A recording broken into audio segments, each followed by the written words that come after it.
I always want to contribute to the team. But that day I couldn't do much sitting out. And then when you come back in, it's a lot more pressure with everything that was happening in the past month. But sometimes all you need to do is just hang in there and things fall into place. So I think, yeah. So I'm very grateful for the people who believed in me when I couldn't and were there for me and understood yours for a night. But joy comes in the morning, and today joy came, but I'm still weeping. We'll take just last two questions. Jimmy, can you bring the mic? Mic check. Thank you. Hi everyone, we have player of the match Jemimah Rodriguez with us. We'll take one question at a time. Kindly keep your questions short as much as possible. Who would want to go first? Yes. जमी, सबसे पहले आपको बधाई इतनी बड़ी पारी खेलने के लिए। 338 रन जब टारगेट मिला तो टीम का क्या थॉट था, और जब आप बैटिंग करने के लिए आए तो आपके दिमाग में क्या चल रहा था कि इतनी लंबी पारी, इतना लंबा स्कोर चेज करना है, तो आपके दिमाग में क्या प्रोसेस चल रहा था, उसके बारे में ज़रा बताइए। या आई थिंक जब ये स्कोर आया, द टीम का thought was that against New Zealand in 49 overs we had scored 3-4-1, against Australia and Vizag where we had scored 333.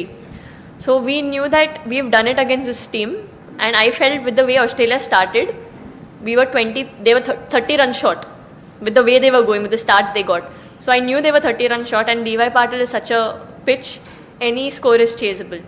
So I just knew that and मेरा thought process क्या था कि I just had to be there क्योंकि runs आते हैं, but I need to be there to get those runs. Jemimah, it was a world record chase in the league stage that Australia did against India, and today it was, you think it was a fitting reply to Australia that you had a world record chase in women's ODIs, and were you praying or were you tired that you were in between overs, in between deliveries, you were kneeling down and looking down? Were you praying or what was it? Yeah, I was praying, I was talking to myself because actually I had lost a lot of energy. I was feeling very tired, and because of the tiredness I was playing a few shots that, it was a very tricky phase at that time. Should I go right now? Should I take it deep? So I think that was one learning for me also, like to just stay there. Towards the end we always take it deep. But yeah, I was praying, I was talking to God because I feel that I have a personal relationship with Him, and when I cannot carry myself, He always carries me.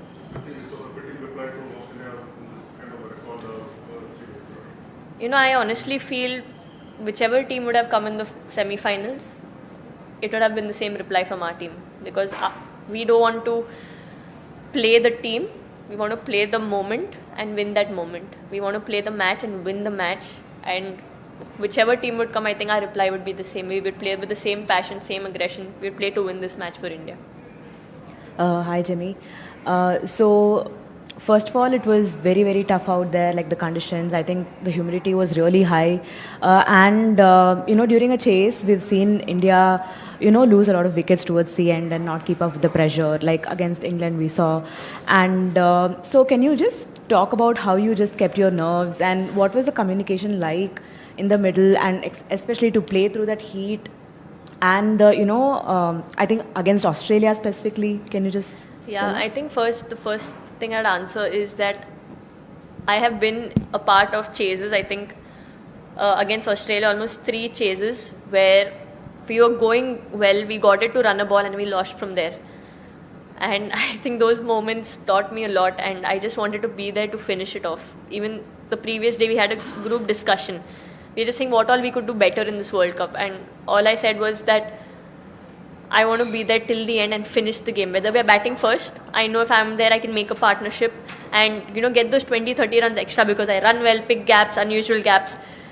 And the second thing was, if we are chasing, then I want to make sure I want to take the team through. And this just feels like a dream actually. It just felt like everything was such a setup, because the last month wasn't the easiest, but it just felt like a setup for this moment. So yeah. Jimmy, everyone dreams to win big matches for their country. It was a World Cup semi-final against 7 times champion Australia, and your knock was, the defining moment for India. How do you rate this innings? And you were also riding on luck, so how do you feel about, encashing those chances? I mean, how do I rate this innings? Actually, I've not let it sink in. All I would say was I didn't play for my 100. I didn't play to prove a point at number 3. I didn't play for my 50. I just played to make sure India win. At that board, I wanted to see India win at the end. And that was my only motivation. And I think when you have that thought process, I think God also favors you. You know, you do it for the team. You don't do it for yourself. And I think I've always played my cricket that way. And I'm at short for words, actually. Hi, Jemmy. Well played today. Thank you. You said yourself you have been against Australia in chases like this, where coincidentally every time a Harman wicket falls, India tend to lose out at the death. Pretty similar to what happened today as well. And just want to know, in that moment, what was that internal dialogue like between you and yourself? What was that internal dialogue like? Yeah. Actually, when you said that, I remember at that point I also felt that way and I was telling Haridi that we both have to finish it. We can't leave it for the end just because we are set and we know we can take it through. And when that happened, but actually it wasn't a blessing, but it's like a blessing in disguise for me because I was kind of losing my focus because of my tiredness. But when Haridi got out, I think that added more responsibility to me that, okay, I need to be here. Okay, she's out, I'll score for her. And I think that again got me in the right zone. Then I started just, sensibly playing. So, yeah. We'll take questions on the right. Congrats on the win. Just talk about the last month. As you said, it's not been easy. You've missed out on a game as well. Your first ODI World Cup. Could you just talk about the emotions of it all? Yeah, I'll be very vulnerable here because I know if someone is watching this might be going through the same thing, and that's my whole purpose of saying it. Because nobody likes to talk about their weakness. I was going through a lot of anxiety at the starting of the tournament, and it was a lot, before few games also, I used to call my mom and cry the entire time, just let it all out. Because when you're going through anxiety, you just feel numb. You don't know what to do. You're trying to be yourself.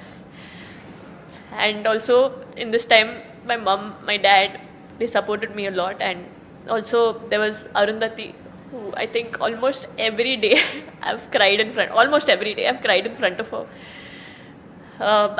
Later I was joking. I said, "You don't come in front of me, I'll start crying." But she checked on me every single day. And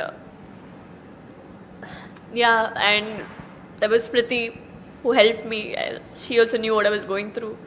Few of the net sessions, she was just standing there. Even yesterday she came, she just stood there just because, didn't say much, but she just knows that her presence is important for me. There's been Radha, who's, always been there, taking care of me. Like, I'm so blessed to have friends I can call family, that I didn't have to go through it alone, and it's okay to ask for help.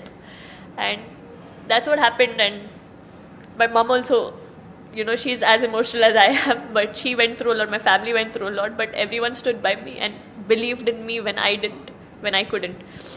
And the other thing, then what happened, it started with the anxiety thing. Then I was dropped from the team. That really hit me. And when you're dropped, you have a lot of doubts because I always want to contribute to the team. But that day I couldn't do much sitting out. And then when you come back in, it's a lot more pressure with everything that was happening in the past month. But sometimes all you need to do is just hang in there and things fall into place. So I think, So I'm very grateful for the people who believed in me when I couldn't and were there for me and understood me. Because I couldn't do this on my own. I'm grateful to Jesus because just His presence and reading the Bible just has encouraged me in my tough times. And the Bible says that weeping endures for a night, but joy comes in the morning. And today joy came, but I'm still weeping. We'll take just last two questions. Jimmy, is this your greatest cricketing moment ever? And how special is this, considering that you missed out on the 22 World Cup? And was that the point where you resolved that you're going to come back with a bang, because we've seen your career go up and up from there? To be honest, when I was dropped, obviously when I came into this World Cup, being dropped the last World Cup, I wanted to come out there and not prove a point, but just do things that my team wins. I kept reminding myself that because it's very easy to get into that mindset, and that mindset never has helped me. But I think today, not just today, but from the last few games, all I thought about was because I didn't start off well, you know, things just kept getting worse and worse. First I was dropped off the previous World Cup. Then I'm going in, got out on 0 in the first match. Went in next match, got a great start, couldn't convert it. Again getting out on 0, then getting a 30, then being dropped. So just when I felt, okay, now it's going to happen, things just got worse and worse. So this knock is very special for me because of everything I went through. And just to come out here, do it in front of my family, do it in front of my team, do it for the team, do it in front of my people, Navi Mumbai, for the crowd. I think it would be so far my best knock. I'm saving one more for the finals. Hi, Jimmy. 5 minutes. That's all I want to know from you. Those 5 minutes, the thought that you had when you came to know you will be batting at 3 and the time you walked out. What went through your mind in those 5 minutes? I was kind of prepared for it when I thought that, okay, maybe the score is there. They might send me. So when that notice came, I wasn't like unaware. I was ready for it. So, but I just gave myself, some time. I was taking a shower. I took my ice bath. First I asked. Then they said it's the same order. Then they sent a message again and they said, okay, you are going to go now. So I said, okay, but I was in the shower at that time. I just freshened up. I ate something because I had not eaten.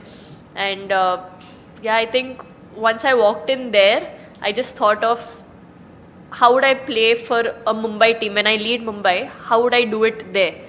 Because I knew I needed to be there, build a partnership with Smriti or Harman or whoever comes in from there. What would I do? And I know how important this match is, and I wanted to be there to finish it off. So all I did was, just kept telling myself, just stand here. Just stand here. Amazing things can happen towards the end. You just give God a chance. Just stand here. You never know what can happen towards the end of the match. And then whenever thoughts were coming, like, when I reached my 50, when I reached my 100, I didn't celebrate because at that moment I thought of it and I looked at a hotel right here and I said, tomorrow morning, what would make me happier? Would it be a 50? Would it be 100? No, it would be India winning. And I want to wake up with that feeling. I want to sleep with that smile ki we are playing the finals and I'm waking up to get ready for a finals. So I think that kept me motivated too.